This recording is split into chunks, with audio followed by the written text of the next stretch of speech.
तो मूवी की शुरुआत में हम डॉक्टर हेइटर को देखते हैं जो अपनी गाड़ी में बैठकर एक पिक्चर को देख रहा होता है। उस फोटो में 3 डॉग एक के पीछे एक खड़े होते हैं। तभी वहाँ पर एक ट्रक आकर रुकता है। ट्रक का ड्राइवर रोड के साइड झाड़ियों की तरफ जाता है और हल्का होने लगता है। इसके बाद डॉक्टर हेइटर अपनी कार से एक राइफल निकालता है और उसे शूट करके बेहोश कर देता है। फिर हम 2 लड़कियों को देखते हैं जिसमें से एक का नाम जेनी और दूसरी का नाम लिंडसे था। ये दोनों लड़कियां न्यूयॉर्क से थी जो जर्मनी में टूर के लिए आई हुई थी। अब इन दोनों को पार्टी के लिए एक क्लब में जाना था। वैसे तो ये दोनों अक्सर ट्रैवलिंग किया करती थी पर इन्हें जर्मनी के बारे में कुछ खास जानकारी नहीं थी। फिर ये दोनों अपना क्रेडिट कार्ड लेती हैं और पार्टी के लिए एक रेंटल कार से निकल जाती हैं। लेकिन इन्हें लोकेशन का अच्छे से पता नहीं था, इसलिए ये जंगल के रास्ते काफी दूर निकल जाती हैं और अपना रास्ता भटक जाती हैं। अब जैसे ही ये रास्ता चेंज करने के लिए यू टर्न लेती हैं तो इनकी कार का टायर पंचर हो जाता है, जिससे ये दोनों काफी ज्यादा घबरा जाती हैं। अब इन दोनों को गाड़ी का टायर चेंज करना नहीं आता था, इसलिए ये मैकेनिक को कॉल करने की कोशिश करती हैं। लेकिन इस जंगल में नेटवर्क सिग्नल नहीं होता। अब इन्हें जंगल में दूर दूर तक कोई भी नहीं दिखाई देता, जिससे ये डिसाइड करती हैं कि इन्हें कार के अंदर ही रहना चाहिए। तभी उस रास्ते से एक कार गुजरती है जिसे देखकर ये दोनों उससे हेल्प लेने की कोशिश करती हैं। उस कार में एक ओल्ड आदमी बैठा होता है जो इन दोनों को कार में अकेला देखकर काफी अजीब बर्ताव करता है, जिससे ये दोनों डर जाती हैं और कार को अंदर से लॉक कर देती हैं। तभी वो ओल्ड मैन अपनी कार लेकर यहाँ से चला जाता है। इसके बाद ये दोनों आसपास किसी घर को ढूंढने लगती हैं ताकि ये वहाँ जाकर हेल्प ले सके। अब रात काफी ज्यादा हो चुकी थी और ये दोनों जंगल की तरफ हेल्प लेने के लिए जाती हैं। अब कुछ दूर आगे जाने पर इन्हें एक घर से लाइट आती हुई दिखाई देती है, इसीलिए ये दोनों उस घर की तरफ जाने लगती हैं। पर तभी वहाँ तेजी से बारिश शुरू हो जाती है, जिससे ये दोनों उस घर तक पहुँचने से पहले ही काफी ज्यादा भीग जाती हैं। फिर जब ये उस घर के डोर को नॉक करती हैं, तो उस घर से डॉक्टर हेइटर बाहर आते हैं। ये दोनों डॉक्टर हेइटर को अपनी प्रॉब्लम के बारे में बताती हैं और कहती हैं कि हमें कार मैकेनिक के पास कॉल करना है। ये सुनकर डॉक्टर हेइटर पहले तो इन्हें अजीब तरह से देखता है और फिर अंदर बुला लेता है। डॉक्टर हेइटर इनसे पूछता है कि क्या तुम टूरिस्ट हो। इस पर ये उसे बताती हैं कि हम न्यूयॉर्क सिटी के रहने वाले हैं जो यहाँ टूर करने के लिए आए हुए हैं। इसके बाद ये दोनों हेइटर को मैकेनिक के पास कॉल करने को बोलती हैं, पर हेइटर इनकी बात को इग्नोर कर देता है और इनसे एक सवाल पूछता है कि क्या तुम दोनों आपस में एक रिलेटिव्स हो। इस पर ये उसे बताती हैं कि नहीं, हम दोनों एक अच्छे फ्रेंड हैं। फिर जब हेइटर इनसे ड्रिंक के बारे में पूछता है तो ये उससे नॉर्मल पानी मांगती हैं, जिससे हेइटर पानी लेने के लिए किचन में चला जाता है। तभी हेइटर एक कॉल करने का नाटक करता है, जिसे सुनकर इन्हें लगता है कि हेइटर मैकेनिक को कॉल कर रहा है। तभी हेइटर पानी में ड्रग्स मिला देता है और इन दोनों को पीने के लिए दे देता है। फिर लिंडसे उसे पी लेती है, लेकिन जेनी से पानी की गिलास नीचे गिर जाती है, जिसे देखकर हेइटर उस पर काफी गुस्सा करता है और पानी को साफ करने के लिए टॉवेल लेने बेसमेंट में जाने लगता है। बेसमेंट में हेइटर एक इंजेक्शन को फिल करता है। दूसरी तरफ लिंडसे जेनी से कहती है कि मुझे अजीब तरीके से थकान महसूस हो रही है। इससे हमें पता चलता है कि लिंडसे पर ड्रग्स का असर हो रहा है। अब जेनी लिंडसे की हालत देखकर काफी ज्यादा घबरा जाती है और हेइटर को फिर से कॉल करने के लिए बोलती है, लेकिन हेइटर इस बार भी उसकी बात इग्नोर कर देता है। तभी हेइटर वो इंजेक्शन जेनी के गर्दन में लगा देता है, जिससे जेनी मौके पर ही बेहोश हो जाती है। फिर हेइटर अपना ब्रेकफास्ट लेने लगता है।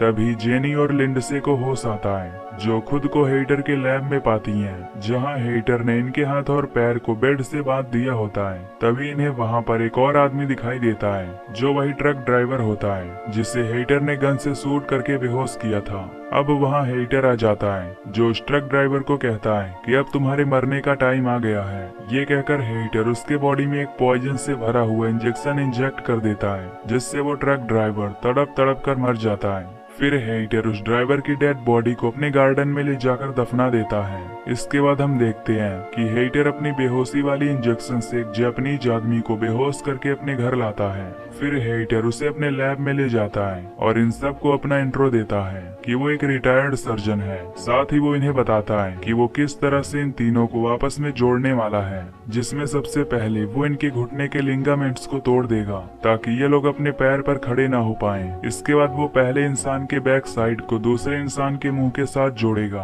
और दूसरे इंसान के बैक साइड को तीसरे इंसान के साथ ज्वाइंट करके उन्हें आपस में जोड़ देगा, जिससे जब पहला आदमी खाना खाए तो उसका वेस्ट मटेरियल दूसरे इंसान के बॉडी से होते हुए तीसरे आदमी के मुंह में चला जाए, जैसा कि हमें डायग्राम में समझाया गया है। अब ये सुनकर तीनों काफी ज्यादा हैरान होते हैं, क्योंकि वो डॉक्टर इनके साथ बहुत गंदा एक्सपेरिमेंट करने वाला होता है। खैर, सबसे पहले हेइटर उस जापानीज आदमी को सेलेक्ट करता है, जिसमें वो उसे एक बेहोशी का इंजेक्शन देता है। ये देखकर जेनी जोर जोर से चिल्लाने लगती है, लेकिन वहाँ कोई भी उसकी हेल्प करने वाला नहीं था। अब हेइटर जेनी के पास जाकर उसे भी बेहोशी का इंजेक्शन लगाने की कोशिश करता है। तभी लिंडसे अपने दांतों की मदद से रस्सियों को खोल देती है और वहाँ से भागने लगती है, लेकिन उसके हाथ में एक निडिल लगी हुई थी, जिसके कारण उसके दांत की चमड़ी कट जाती है और उसे काफी ब्लीडिंग होने लगती है। पर वो किसी तरह एक रूम में चली जाती है और उसका डोर लॉक कर देती है। तभी हेइटर वहाँ आकर उस रूम के विंडो को तोड़ देता है। ये देखकर लिंडसे वहाँ से भागने लगती है। फिर लिंडसे स्विमिंग पूल में कूद जाती है। हेइटर भी उसे ढूंढते हुए वहां आ जाता है, जो लिंडसे को गन पॉइंट पर ले लेता है, लेकिन लिंडसे पूल के नीचे से जाने लगती है। इसी बीच वहां की सभी लाइट्स ऑफ हो जाती हैं, जिसका फायदा उठाकर लिंडसे वहां से भागने लगती है। लिंडसे भागती हुई जेनी के पास पहुंचती है, लेकिन जेनी बेहोशी की हालत में थी, इसीलिए लिंडसे उसे घसीटते हुए बाहर ले जाने लगती है। तभी हेइटर जेनी पर पीछे से अटैक करके उसे बेहोश कर देता है। इसके बाद हेइटर दोबारा से इन दोनों को अपने लैब में ले जाता है और इनका ऑपरेशन शुरू कर देता है। सबसे पहले वो इनके लिगामेंट्स को निकालता है और फिर वो लिंडसे और जेनी के जबड़े को बाहर निकाल देता है। इसके बाद वो मार्कर से इनके बैक साइड को पॉइंट करता है और काफी लंबी सर्जरी के बाद इन्हें आपस में जोड़ देता है। फिर हेइटर अपने घर के उस टूटे हुए शीशे को फिक्स करवा देता है। अब हम देखते हैं कि हेइटर का बनाया हुआ ह्यूमन सेंटीपीड फाइनली कंप्लीट हो चुका है। उन तीनों के जख्म अभी भी ठीक से भरे नहीं होते, पर हेइटर जबरदस्ती उन्हें खड़ा करने की कोशिश करता है। सबसे आगे वो जापानीज आदमी होता है और उसके पीछे लिंडसे और लास्ट में जेनी होती है, पर हेइटर इन्हें जबरदस्ती खड़ा करके इनकी फोटोज लेने लगता है। फिर वो इन तीनों को मिरर में दिखाता है, जिसमें ये लोग अपनी हालत देखकर रोने लगते हैं। फिर हेइटर इन्हें पिंजरे में बंद कर देता है और इनके साथ जानवरों जैसा बिहेव करता है। अब काफी दिनों तक ऐसा ही चलता है, जहां हेइटर उस जापानीज आदमी को एक कुत्ते की तरह खाना देता है। तभी वो जापानीज आदमी मौका पाकर हेइटर के पैर को काट लेता है, जिससे हेइटर गुस्से में उसे बहुत मारता है और कहता है कि अगर तुमने दोबारा ऐसा करने की कोशिश की तो मैं तुम्हें बुरी तरह मार डालूंगा। इसके बाद हेइटर इन्हें ग्राउंड में ले जाता है और इनके साथ बुरा बर्ताव करता है। तभी जापानीज आदमी को तेजी से वॉशरूम लगता है, जिससे वो अपना वेस्ट छोड़ने लगता है। फिर वो वेस्ट लिंडसे के मुंह में चला जाता है और लिंडसे को मजबूरन उसे निगलना पड़ता है, जो कि इस मूवी का काफी घिनौना सीन होता है। अब एक दिन हेइटर इनका चेकअप करता है, जिसमें उसे पता चलता है कि वो जापानीज आदमी ठीक है, पर लिंडसे को कॉन्स्टिपेशन हो गया है, क्योंकि लिंडसे उस आदमी का वेस्ट मटेरियल डाइजेस्ट नहीं कर पा रही थी, जबकि जेनी काफी कमजोर हो चुकी होती है। इसीलिए हेइटर जेनी की जगह किसी दूसरे आदमी को सेट करने का प्लान बनाता है। तभी कोई हेइटर के दरवाजे को नॉक करता है। हेइटर दरवाजा खोलता है तो उसे दो पुलिस ऑफिसर दिखाई देते हैं, जो लिंडसे और जेनी को ढूंढते हुए यहाँ आए थे, क्योंकि उनकी कार हेइटर के घर से कुछ ही दूरी पर थी। अब हेइटर इन्हें बताता है कि वो एक डॉक्टर है, जो अपने काम में काफी बिजी रहता है, जिसकी वजह से उसे बाहर जाने का टाइम नहीं मिलता, इसीलिए ही उसे किसी के बारे में पता नहीं है। तभी हेइटर ऑफिसर्स को पानी के लिए पूछता है, लेकिन वे ऑफिसर उससे कॉफी मांगते हैं, पर हेइटर उसे बताता है कि मेरे पास केवल पानी ही मिल पाएगा, इसलिए तुम पानी पीकर ही जाओ। ये कहकर हेइटर पानी लेने के लिए किचन में जाता है और पानी में ड्रग्स मिलाकर इनके पास लाता है। अब उनमें से एक ऑफिसर पानी पी लेता है, पर दूसरा ऑफिसर पानी नहीं पीता। हेइटर जबरदस्ती उसे पानी देने लगता है, जिससे वो पानी की गिलास नीचे गिर जाती है। फिर हेइटर टॉवेल का बहाना लेकर अंदर जाता है, जहां वो अपनी बेहोशी के इंजेक्शन लेकर वापस आता है,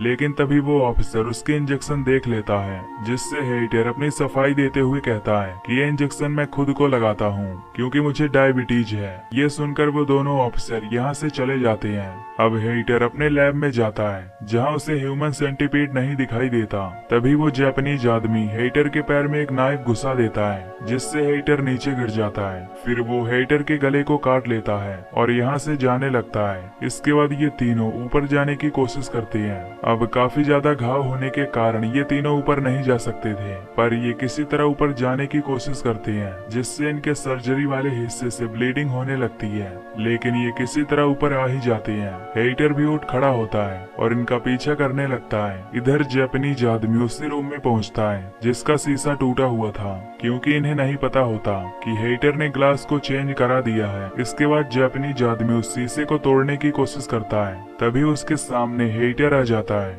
जिसे देखकर वो जापानीज आदमी एक कांच लेकर अपना गला काट लेता है, जिससे उसकी मौके पर ही मौत हो जाती है। तभी यहाँ वो दोनों पुलिस ऑफिसर भी आ जाते हैं, लेकिन इन्हें वहाँ कोई भी दिखाई नहीं देता। इसलिए ये दोनों हेटर के लैब में जाते हैं, पर वहाँ पर भी कोई मौजूद नहीं था।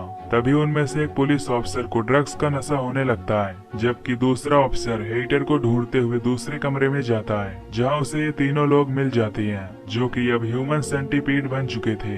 ये देखकर वो ऑफिसर काफी ज्यादा डर जाता है और अपने साथी को ढूंढने के लिए बाहर जाने लगता है। तभी वो स्विमिंग पूल में देखता है कि उसके साथी को हेटर ने मार डाला है। तभी हेटर उसे भी शूट कर देता है, लेकिन वो ऑफिसर मरने से पहले हेटर को भी शूट करके मार डालता है। इधर जेनी भी अब अपना दम तोड़ देती है, जबकि लिंडसे अभी भी जिंदा होती है। और इसी के साथ इस मूवी का फर्स्ट पार्ट यहीं पर खत्म हो जाता है।